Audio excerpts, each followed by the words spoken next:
What's up, everybody? Appreciate y'all tuning in tonight. I've got Mr. Lachlan Driver from Wildstreet with me here tonight. What's up, buddy? How you doing, man? Thanks for having me. Yeah, doing good. You can see I got the tropical background going on behind me because I'm just stoked to get to Florida this weekend and get the hell out of Kentucky. It was like 24 here today. So, I um, thought you were in the Caribbean right now. Couldn't even tell the difference. yeah, man, it's that super HD quality, man. Got to give the iMac the plug real quick. So. Yeah, plug the iMac. I'm using a MacBook right now, so. Yeah, this is no fancy iMac. This is one from like 2011, but Oh, awesome. it gets the job done, and it had this awesome tropical background built into it. So And figure it's. I'd use it. Do you have the overheating problem that I also have with the old iMac?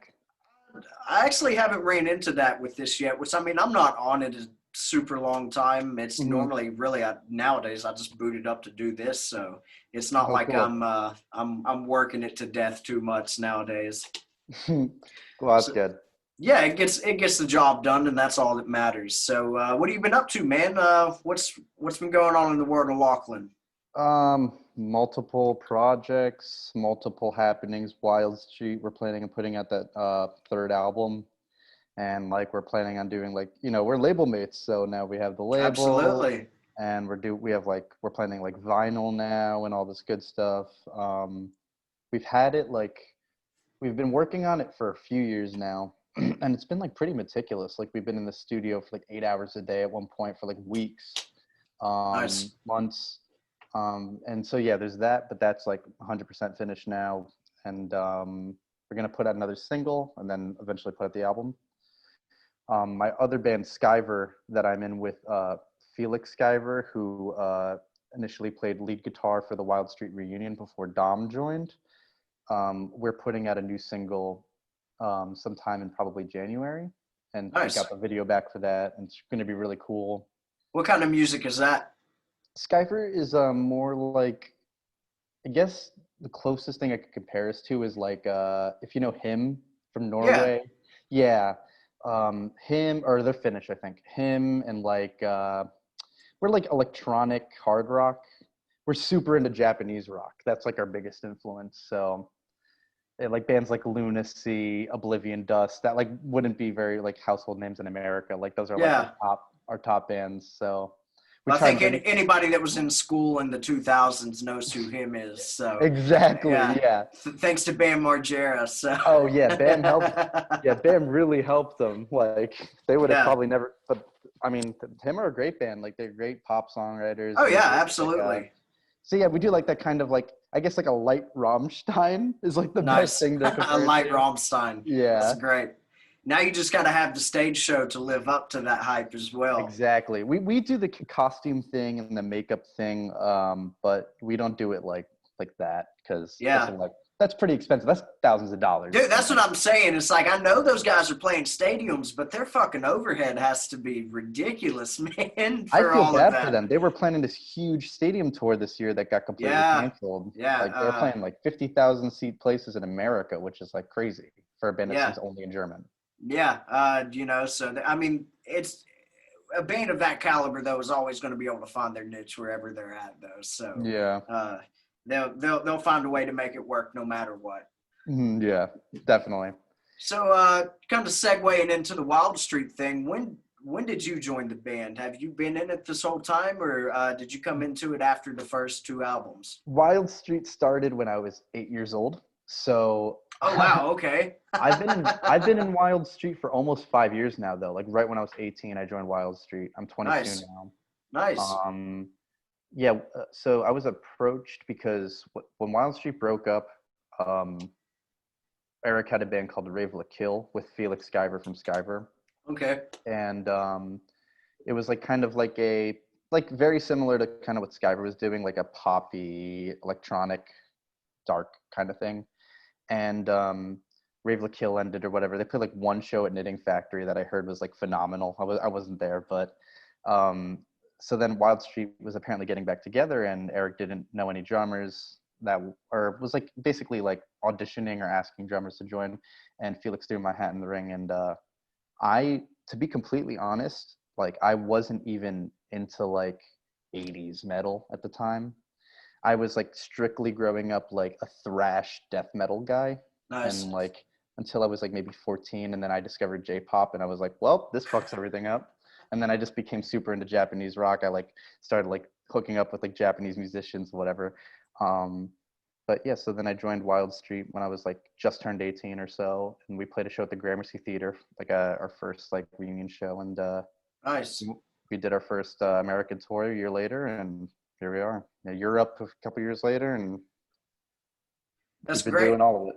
So, what was it like connecting with a guy like Eric Jake? Off the bat, did you guys connect pretty quickly?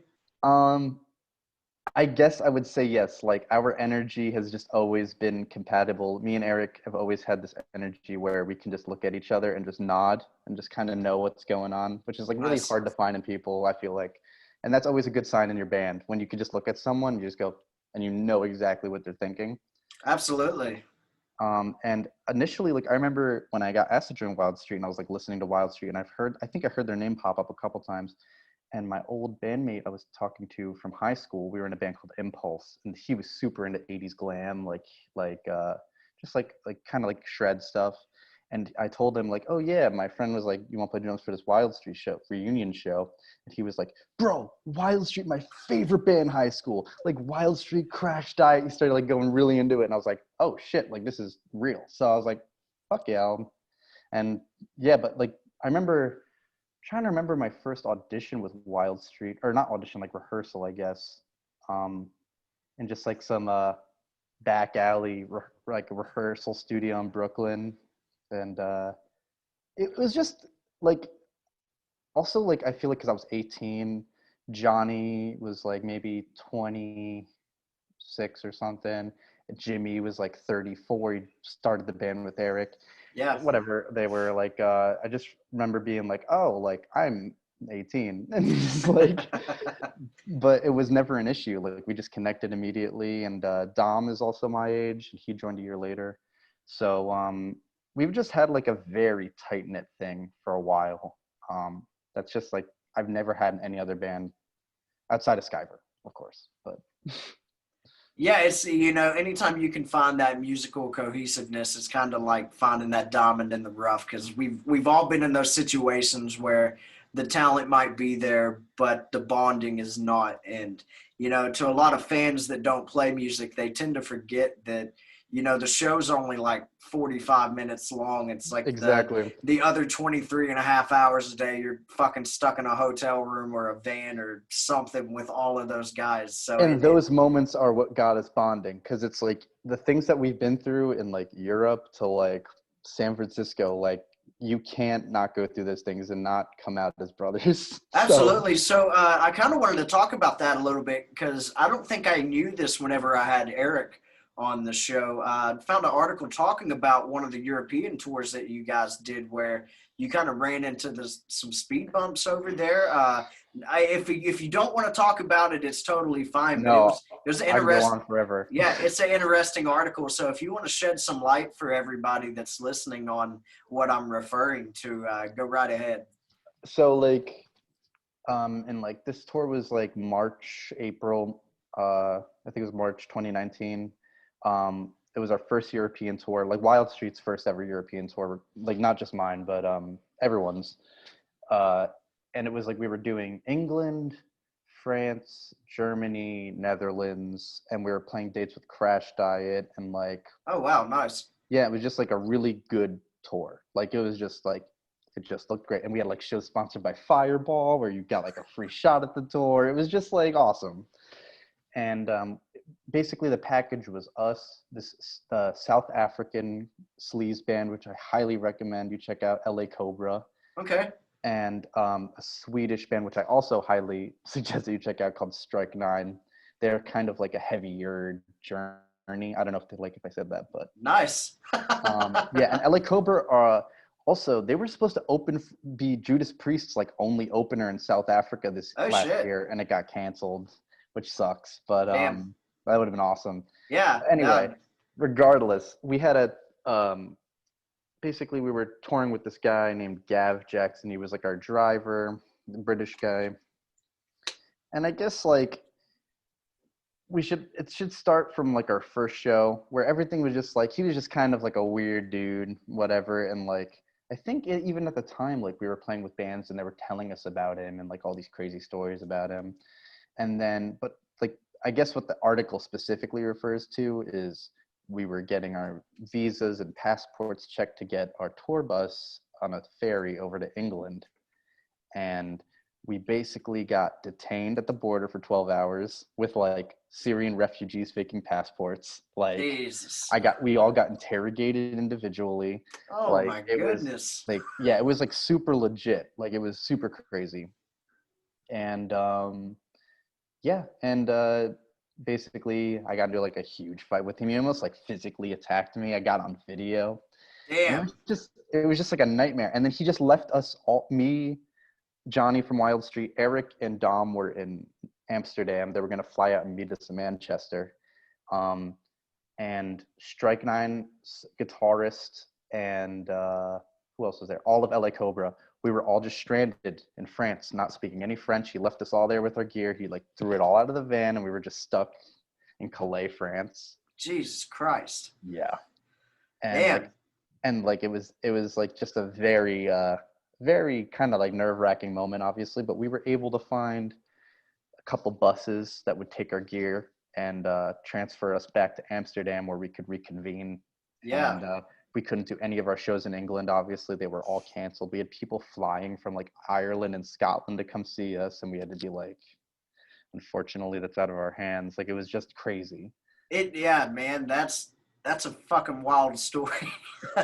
And yeah, instances like that, there's still some silver lining in there because I'm sure you made some connection or something like that during Yeah, that. It doesn't necessarily make up for everything, but there's still a positive to be taken away from some of there that. was definitely a positive because we ended up having like last second shows booked. Like we booked a couple shows, thankfully, through some fans and friends in like Netherlands and Belgium. Oh, nice. And they were like some of the best shows of the tour. We were playing like these CD dive bars, and there was like over 100 people there, and it was just like last second, just like Yeah.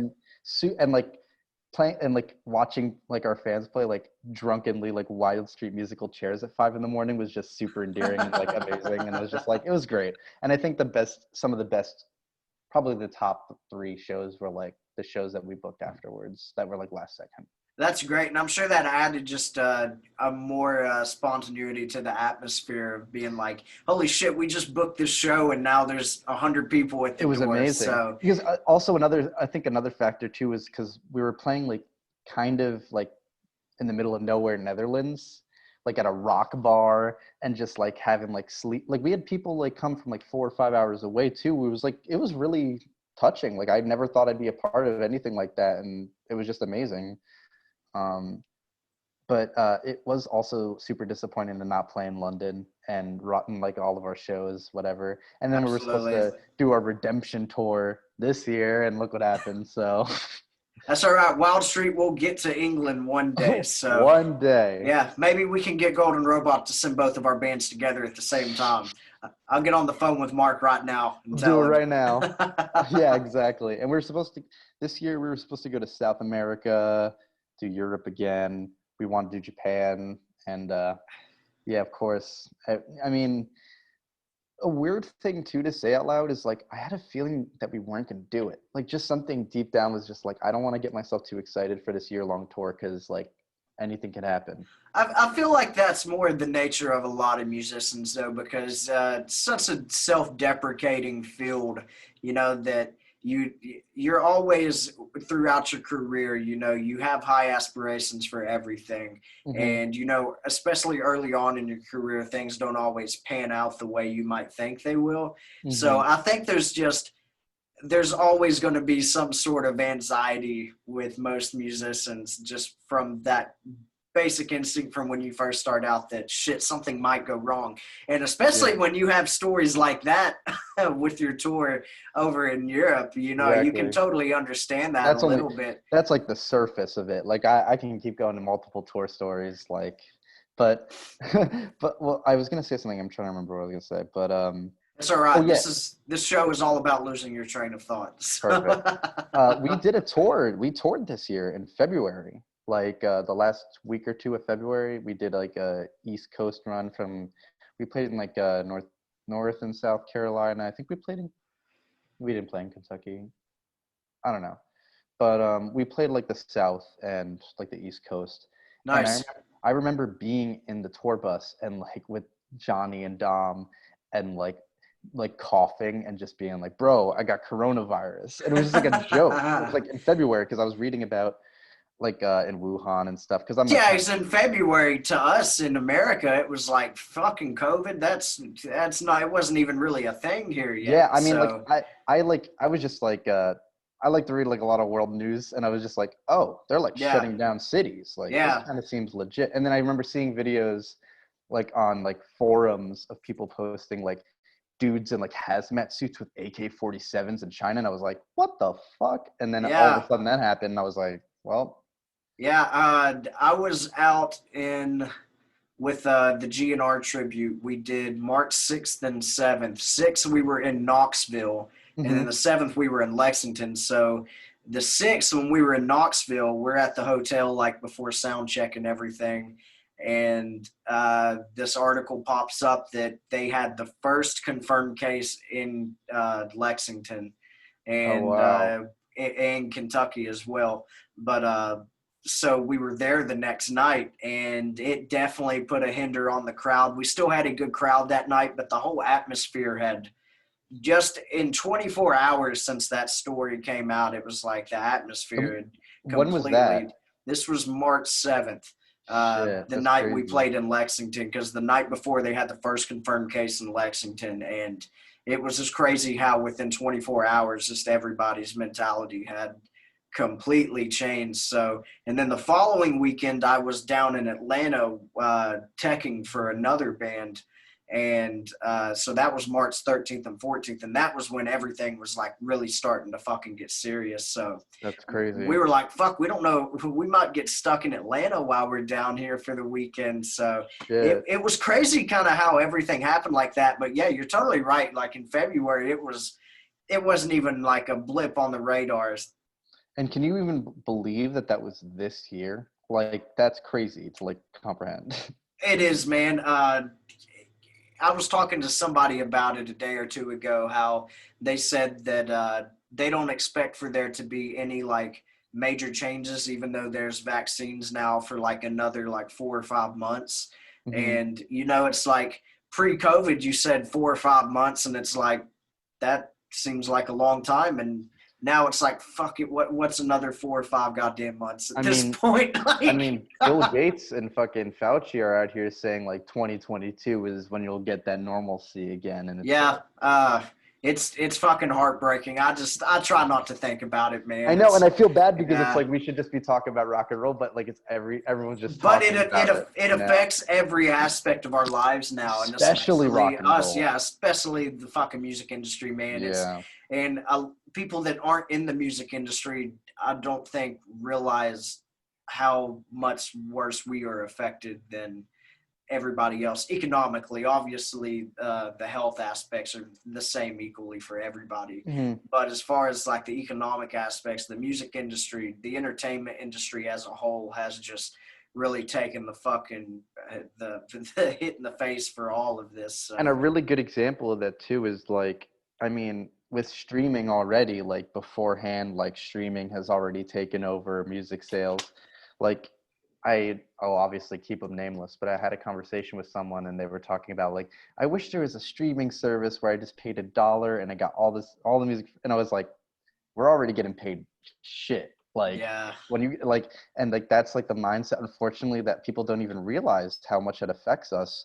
Like, because it's just crazy when it's like you start to see like Wildstreet or whatever, and we get like a few 100,000 streams, and we're like, imagine if those were singles, like pressed yeah, singles, fuck and you're yeah, just like, man. It's holy shit, man, that's crazy. talking about Spotify and all those fucking thieves is a whole other episode, but Yeah. Oh yeah, I could go deep into that, but trust me, I've lost sleep over that shit before. and like So and now with this, it's just like it's just gonna get it's not worse, man. it's It's it's fucking just gonna get like worse. it's not like the nail in the coffin, but it's just like it's a real wake up call, hopefully, to everyone how important it is to just like be attending your friend's band, even if like they're a joke to you or whatever, and two people show up. Like I don't know. I'm hoping we get like a 2020s renaissance in music after this, I because think it's either going to be the biggest music has ever been, or it's just gonna fucking be it. It's gonna. yeah, There's no middle there's ground of no going middle back to ground. those shitty Wednesday nights with like 15 people. It's like those are either going to Yeah. become the new Saturdays or they are going to be gone. So uh, we'll fucking see how it I plays mean, out, man. people are now realizing like how important it is to like go out and mingle and like, and have some Absolutely, sort of man. social life. It's like, yeah, you don't want to like lose yourself. It's like, it's crazy to think about. And it's like even crazy to just think about like playing shows again. Like, and especially like, I don't know, man, it's just, it's pretty insane to just like stop and think about. But I think it'll end positively. Like you said earlier, like everything, there's always a silver lining. So, I saw an interesting article like a day or two ago where a lot of movies now from where theaters aren't really doing much this year, obviously, mhm. that a lot of movies are going straight to like Netflix and things like that. Yeah, And so they were kind of making the comparison of how that's kind of like how the music industry shifted to streaming. And they were like, this could actually be a good thing because now these actors and everybody are afraid that they're not going to make as much money because it's moving to streaming. And it's kind of yeah, like we've been standing over here in this corner for like 20 years like yeah, we fucking told exactly. y'all how bad all this shit was, and now it's like we might actually get to see some change because it's affecting a larger group of people now. So And it's, yeah, uh and it's more of that mainstream. And a good example of that too is like a movie production company isn't going to want to throw a $200 million budget to a film that's going to go straight to streaming. yeah, to Netflix, because I mean they're you're getting a set amount back. If it was going to theater, that's kind of an open market. Your Hmm. your gross is kind of there's no top on that, but you know exactly what you're getting when you send it to like Netflix or something like that. And despite like dwindling, like not dwindling, but just like a loss or shift in music taste in terms of just like generational whatever, like movies now have been doing better than ever in theaters. Like the Avengers was like Yeah, top grossing. Films are, absolutely. so people are still going out to do stuff. It's just it's a matter of realizing what you got till it's gone. So Yeah. hopefully, again, the silver lining after all this would be people realizing, hey, maybe I should go around the corner and go see this band, because when can I do that See, again? I'm always about going to see bands and stuff like that, but the introvert side of me, the fucked up part of this is I know as soon as everything opens up and I get a text from somebody, it's like, hey, we're headed down to where the fuck ever. Why don't you come meet us out for like an hour or two? And I'm just going to be like, meh, like, Yeah. Oh my God. that's, Yeah. yeah, I, I being an introvert is just going to make that so just, you're just going to feel like such an asshole when all of this is over. I do the speech now, and I'm already, yeah, I'm already with you. Especially in New York, where it's like there's a show every night. Typically, it's Yeah, like, yeah, man, whatever. I'm not multiple gonna go to shows your, every night. yeah, So, I'm not gonna go to your 3 a.m. DJ set. Like, yeah, now, but then, I think when everything does open back up, man, I think the weird thing to think about is there's going to be a lot of bands trying to tour at the same time. So it's going to be interesting to see. and there's gonna be less venues because they're all shutting Yeah, down. man, that's the fucking unfortunate part is a lot of the mid-sized venues where up-and-coming bands kind of had a place to, kind of make their mark. They're fucking gone, and I think And the it's like sad, in Canada, it's like they're expecting like 6 out of fucking 8 music venues to be closed by the time the jeez. pandemic's over, and they're staying on track with those numbers. So it's fucking unfortunate, but there's something good will come of this. I fucking hope. So we'll see. Hopefully people will be eager to rent out to new venues, and there'll be spaces that are empty that were only venues for the last how many decades that you can't really, I don't know. But I guess what was I gonna say? I lost my train of thought. So It's there it okay, is. There's man. the podcast. But Yeah, that's great. It's okay. You can lose your train of thought anytime, man. Kind of staying on that Oh same yeah, no, no, topic. no. I remember now. I remember now. Sorry. Okay. Um, because I was working at Gramercy Theater in Irving Plaza for like the last 4 years. I also worked at Terminal 5, which is like, and they're all like owned by like AEG or Live Nation. So with these venues closing, there's going to be like a definite increase in corporatization of venues, where it's like the venues that are going to stay around are the Live Nation venues. And Dude, Live Nation has already said all that crazy shit where they're like, artists should already expect less money when they come back, and it's like, fuck you guys. and Ticketmaster was throwing around the idea of having like a thing on their app where you have to confirm you got the vaccine. So I mean, that's it. I mean, as an artist, we all want people to feel safe at our shows, and it's just mhm, like, but that's going to definitely hinder sales, regardless if you agree that that's the right thing or not. mhm, Realistically, all that means in the end is less money in the artist's pocket. That's yeah. what it comes down to. But still, also to think about the fact of people being like, "Oh my God, shows are back again." Like that might outweigh. I don't know. Maybe it'll stabilize, and also maybe the best thing that comes out of this is that there's more underground, like low key DIY shows. Because I can tell you right now, in Brooklyn, there's already DIY, and New York, just in general, there's already DIY shit going on. That's like hush hush, like Oh yeah, you can go anywhere in the country and yeah. go see those shows for the But like most part especially if in you New know the York, right like people. it's like New York's super strict on this shit, obviously, because of not the capacity, but the population of the Yeah, city. absolutely. Yeah, my dad lives in Long Island, so Oh, cool. they're always telling me about how crazy everything is up there. There, I don't know if you heard about this place called Max Grill in Bay Ridge, Brooklyn. Me and my buddy were talking about this because he grew up in Bay Ridge. They basically declared their bar an autonomous zone, and they won't follow any of the laws that Cuomo and De Blasio are setting, and they're just doing what they usually do. And I Oh was like, shit. could you imagine if every business just did that? Like, because all businesses already are like, a cab, fuck the police. It's like, Yeah.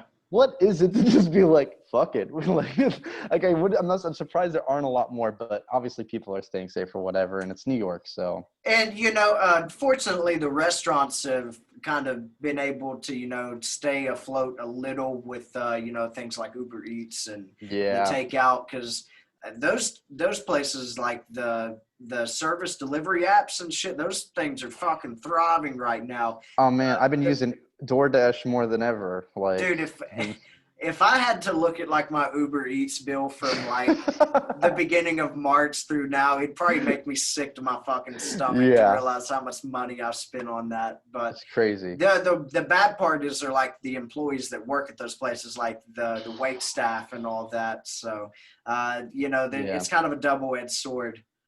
Yeah, I just went to a comedy show the other night, the night before they were going to close down the city again on Monday. And I was just like, fuck it, let's go to like one last thing while we can or whatever. And it was outdoors anyway, but it's just like you could tell in like the atmosphere. It was just like awkward. Yeah, And that's the way it's been at some of the shows I've done. I've probably done like 5 or 6 shows since the pandemic started. Nothing wow. big, Yeah. uh, but there's still just that kind of anxiousness in the air, and I mean, rightfully so. Things are very crazy right now. This is Yeah. the craziest time any of us have ever lived through. For it, definitely. So Also a part of that like that tension can also come from being like, hey, if someone just takes a picture of me at this show and there's like a group yeah, of people that are like, you shouldn't have been there, it's like that's how it yeah. is now. Like that. There's artists that that are still out playing right now, just getting absolutely chastised Oh online, yeah, and it's like like Fozzy went on tour Steel still. Panther played Steel a really Panther. big fucking show in like Kansas City that was like fucking sold out, and you could see pictures of the crowd. It looked like a Holy pre-COVID show, shit. and I mean, Steel they were Panther would do some shit like that. well, man, and regardless if it's right or wrong to be doing it right now, what it comes down to, these artists aren't doing it to say fuck the government. Yeah, They're doing it because they have because to they're pay trying to their put mortgage. they're trying to put fucking food on their table. Yeah. And unfortunately, artists really haven't got much help this year throughout all of this. So, It's crazy. I mean, uh, no one's gotten any help. Like small business, like venues are like begging for just some kind of yeah, stimulus or whatever. I mean, I don't know. Uh, I don't know. Like, Yeah, I like this has turned into the not a Wildstreet episode. Us just talking about the music industry. It's been great. yeah. So that's all right. So we'll kind of get Let's off change the that. subject. Yeah, Yeah, let's we'll do get it. off Let's do that it. subject for a second. Everybody's probably just listening depressed as fuck right Oh my now. God. No, So no, there's always positivity. yeah. There's always like a So silver lining. So we'll dive back into the personal music side of this. cool. So Let's do it. when did you start playing drums? I started playing drums, I guess, when I was like just percussion when I was like 6, 5.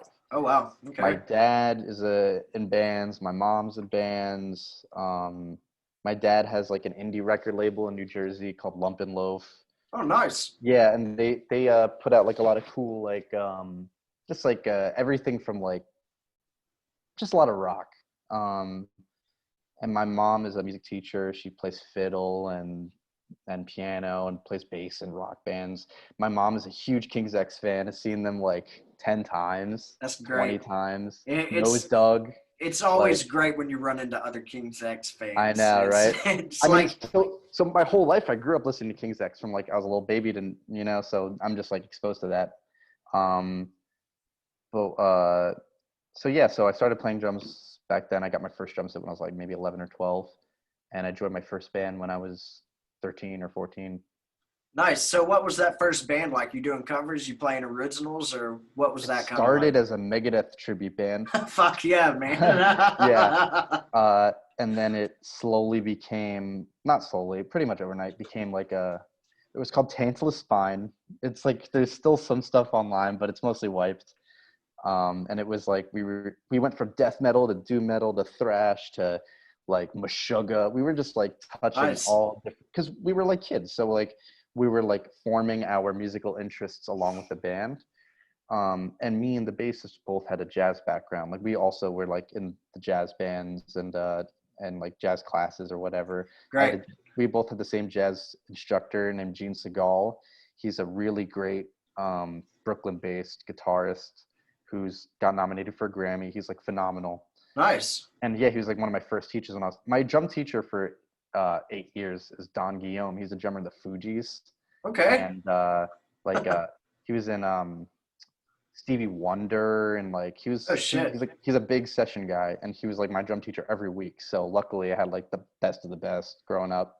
That's fantastic. Yeah, I think it's interesting that I've definitely found out a little more since starting to do this show is how many musicians played in jazz band in school and stuff like that. yeah, Because I played for 2 years whenever I was in high school in Florida. I played guitar in the jazz band.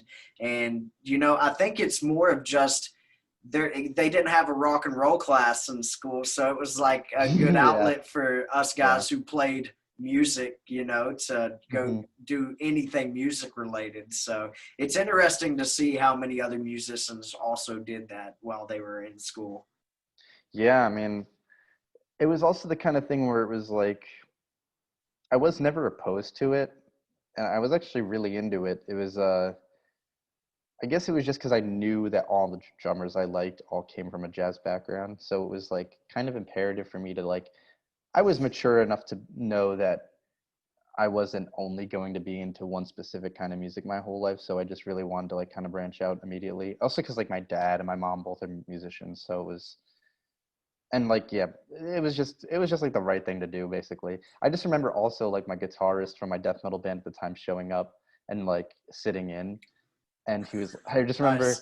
I remember my jazz teacher apparently was in a band with one of the dudes from Exodus in like the 80s. Holy shit. So he like knew all about that thrash shit, and my old death metal guitarist had no idea, and he was like, oh, what do you play like instrument wise? And my guitarist goes, death metal. And he's like, ah, cool.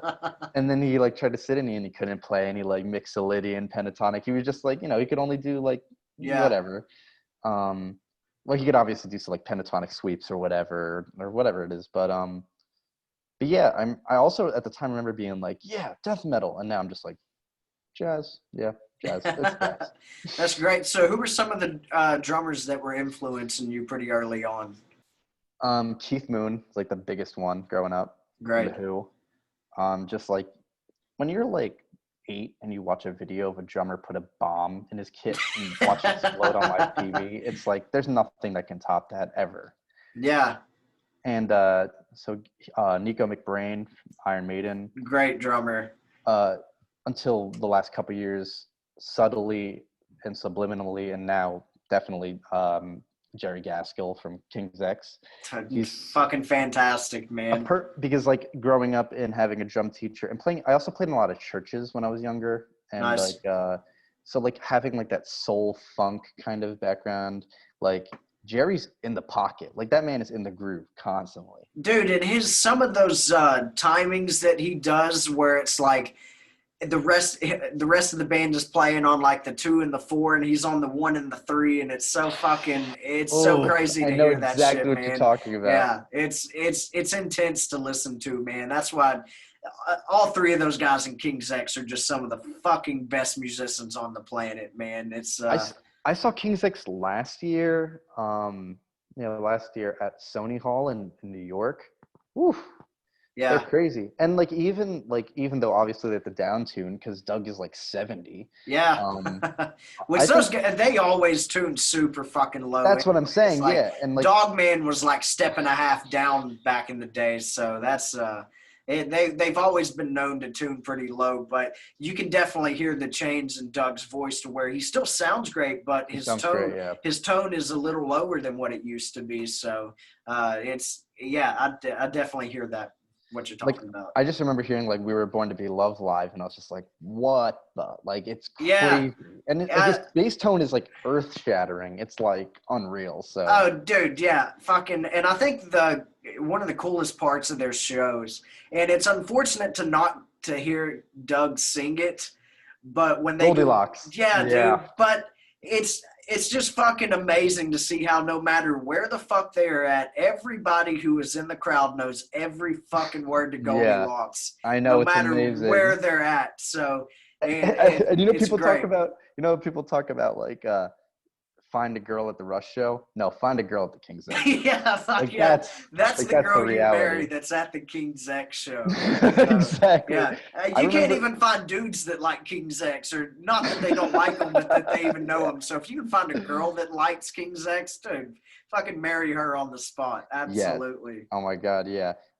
I also was like going through like a King's X like YouTube rabbit hole like over quarantine, and I found this like interview with them on like some like was it like Headbangers Ball or something like that, and they were talking. Someone was like, it was like I think right after they released Dogman, and the interviewer said, "What's it like being like a musician's band?"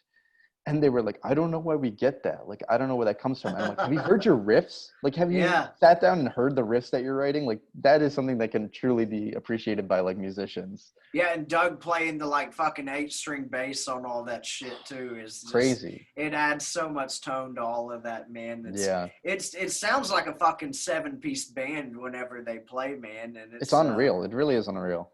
Yeah, looking forward to hopefully hearing some new music from those guys sometime soon. So definitely, fingers crossed. That's one good thing that comes out of quarantine is we finally get that new King's X album. Please, because the crazy part to think is they've all done music. Like Doug's done a lot of music over the last like 10 years since that last King's X record. Like KXM is fucking awesome. Kicks ass. Yeah, KXM is awesome. Yeah, him and Ray Luzier and George Lynch, who's a fucking monster on the guitar. That band's fucking great. And then you have Jelly Jam, I think. They're great with John Young from Dream Theater and the drummer from Winger or something. Yeah, I think so. Winger, that's funny. So they've all been doing their own stuff, and I mean, I just really hope we finally get some new King's X music because 2008, man, we've all been waiting a long time, and I get it. Those guys have nothing left to prove. Yeah, it's just as a fan, dude, Doug is like 70. And he's probably in better shape than most people our age. So. I know, it's crazy. It really is.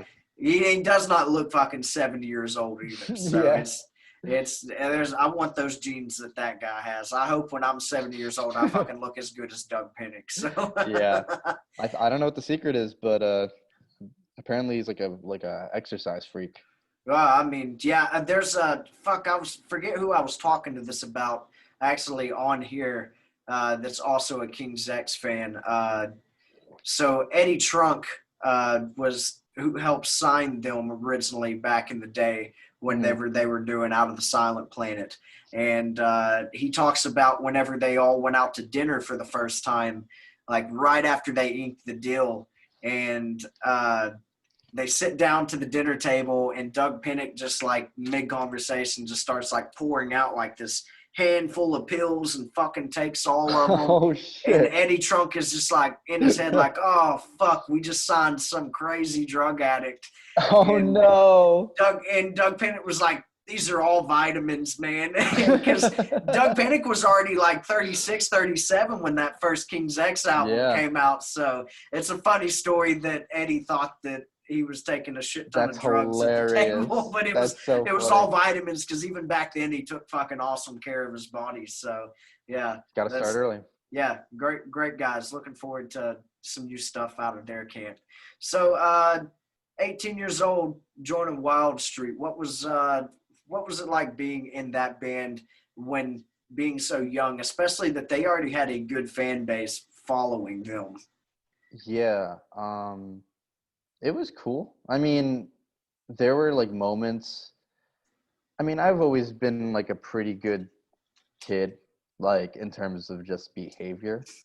Um, so joining Wild Street definitely may have Corrupted you. corrupted me in a way. I do remember being like touring and like playing shows at like we were like Rocklahoma and like Def Yeah. Leppard were playing, and someone handed me a beer and I was like, "Can I drink this? I don't have a wristband." Like that used to happen a lot. Like where like we or like the band would want to do shots and I'd just be like, "I'm 18." Yeah. Like, but and I was like, "What the fuck?" And then like all my friends now are like, "We've been drinking since we're like 15." I was like, "Oh, This is just what you do. yeah, Yeah, exactly." I ran into that a couple times. Actually, my very first tour I did, I was 20 years old, and I remember playing in Brooklyn, actually. Where do you remember? There's a place called Branded Saloon. I was doing an acoustic set there. Damn, that sounds super familiar.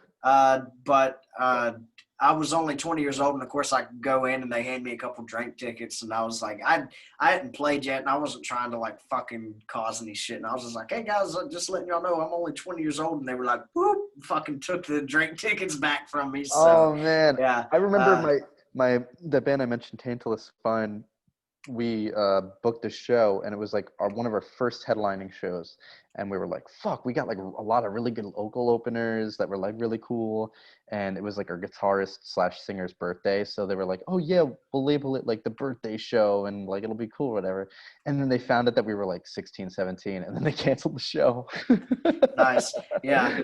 It seems to be a pretty universal thing with musicians. It's like trying to play in places when you're like still a teenager and all Yeah, that. So it's cool hearing about that shit. So some we'll dive into some more fun questions before we get out of here and wrap this thing up. cool. So living in New York City, I want to know Brooklyn specifically. Where's your Mhm. favorite place to go get pizza at? Wow, I was just talking about this today actually. Today I had Rosa's Pizza, which is Okay, that's on I think Humboldt, which is like Williamsburg. Um, Great pizza, phenomenal pizza. They're right across the street from Knitting Factory, which okay, knitting Brooklyn Knitting Factory. yeah. And I just remember like before the virus, like we would all go to Knitting Factory, play a show, see a show, and then we'd go to Roses after. And well, that pizza still hits perfectly. Like it's Well, still phenomenal. there you go. Brooklyn is always wherever I stay whenever I'm on tour and I come through New York City. So Yeah. that's normally the restaurants I stick to. Like Luigi's Pizza is hands down my favorite pizza in the Where's fucking that? world. I don't know the fucking street. I'll send you. I've followed their Facebook since like I came to New York for the That's first time. I'll awesome. send it to you whenever we get off here. But That's awesome. best fucking pizza I've ever had in my life. And then it's not pizza, but Ample Hills Creamery. I always fucking go there and get Ample Hills. Ample Hills Huh. Creamery. It's like an ice cream place. Do you It's remember what neighborhood or no? man, I know it's near a Whole Foods. That's all I can Whole fucking Foods. remember. So I don't In know how. Brooklyn now, that's like everywhere. Yeah, so I'm not sure, but yeah, lots of awesome food in New York City. Uh, one thing that have you ever played at Arlene's Grocery before? Yeah, actually, Johnny from Wildstreet, he does a yearly Alice Cooper tribute where he plays Alice Cooper at Arlene's. Oh, And it's nice. like, and Dom from Wildstreet plays guitar, and Aaron from who's been filling in on bass for Wildstreet, and he's also the singer in the band King to Burn that me and Dom from Wildstreet are in. Nice. Yeah, he's in it too. It's just like a great group of guys. And this year, I was supposed to be Danzig in the Misfits tribute on Halloween and Nice. open that Alice Cooper show, and that didn't happen. But I was so stoked to be Danzig. Yeah. I saw, unfortunately, that Arlene's Grocery is going through some fucking tough times right Yeah, now. they'll pull through. I believe in them. I think they'll pull I through. really think that through their crowdfunding and everything, that that place is too special to too many people for it to Yeah, go out like that. So definitely. the it was like the second or third place I ever played in New York was Arlene's Grocery. So It's uh, definitely a treasure of the Lower East Side that it'll never be the Lower East Side without it. So yeah, definitely cool place. So hoping for them to pull through all of yeah, this. me too. So appreciate you coming on here and giving me some of your time, man. If there's any upcoming things you want to plug real quick before we get out of here, the floor is yours. Sure. So Wild Street 3 next year, we'll release another single, Skiver. Our new song Morning After comes out in January. And I haven't really talked about this, but I'm doing my own solo shit Nice. where I'm singing and playing guitar. The band's called Romanesque. It's got the guitarist from Skiver and the bassist from this band in New York from a few years back called Belladonna that were really great. And we'll be putting out, I think, our first single sometime late January. Nice.